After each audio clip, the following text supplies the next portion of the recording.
الله سترګې دي خمارې دي ډېرې مزېدارې دي دا خو نو بېکاره دي دا څنګه سترګې دي وای وای وای وای وای وای وای وای دا سترګې خو بېکاره دي الله څه کوې لکه پروت یې سخوندر ماما اوس به کې راختلی ولې بډوګې به دې راپیل کړي ول دلته دی پروت یې لکه سوی و پاڼ ته غلی وروره موږ څه لیدلی اوس به کې درختلی وم بیا به په راته اوان ولې څه کوې زمړي زه ته به یې خره غورځولی یاره په کور کې مې شلومبې وچښلې دلته را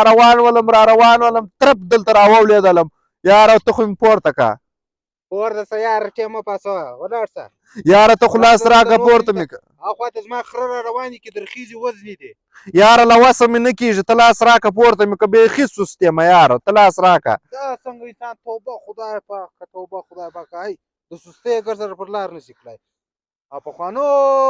رښتیا متل کړی دی وایي دونه سست یې ګرځره پر لار نشي کړی هغه زما خیال دغه انسان دی او هغه زه یم خو نو زه درته ما شلومبې خوړلې دي اوس مې له وسه نه کېږدي دا پښه دی که دا دی که راپورته شه یاره ډېر ښه سړی ډېر ښه سړی ته دا خو پورته شه د مخه اوسه دا خره کې درخیزي بیا یاره ته دا چوټې خو را په پښو که توبه مې د خدای پاکه دا سره کم انسان دا چوټې نو په پښو که یاره یار له وسه مې نه کېږي له وسه مې نه کېږي ته دا چوټې را په پښو که فضل دې وسه دا څونه د اکبر باچا لټ زما خیال دی یو پاته سوی دی هغه ته یې زما خیال به ته دا چوټې را په پښو که پښه خو نو پورته که ته ور پورته که دا پښه مې پورته زه دا تاریان یم نور به دې سالي ظالمه هغه خولۍ خو هم را پر سر که هلکه خولۍ نو په خپله پر سر دعاوې به درته وکړم اوس مې پورته م که راځه راځه راولاړ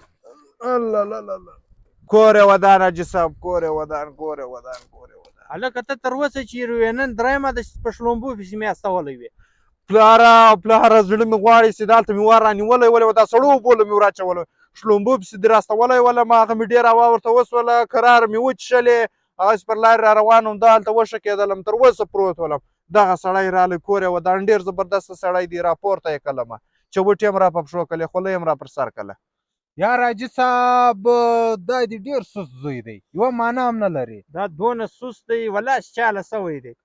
بله ورځ مې په دا پزه مچ ناست ما ورته دا مچ لرې که دا مچ نسو لرې کوی یاره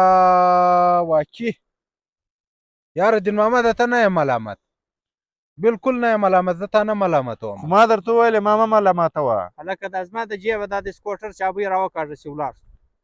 پلاره زما له وسه نه کېږي و ده ته ووایه ورته یې راویې کاږه زما خو ګرڅه له وسه نه کېږي هلکه دا چابۍ خو راوباسه یاره حاجي صاحب ستی به نور سالې هغه سکوټر خو را سټارټ که داسې به دا چم به وکړم سکوټر به زه کوله بوځم ته سوکه سوکه په پیدل لږ به واک وشي صحیح دی یا په موټرسایکل کې مې موټرسایکل را سټارټ که قرار موږ دوه ورسوه ته به له هغې خوا په پښو راسې راځئ راځئ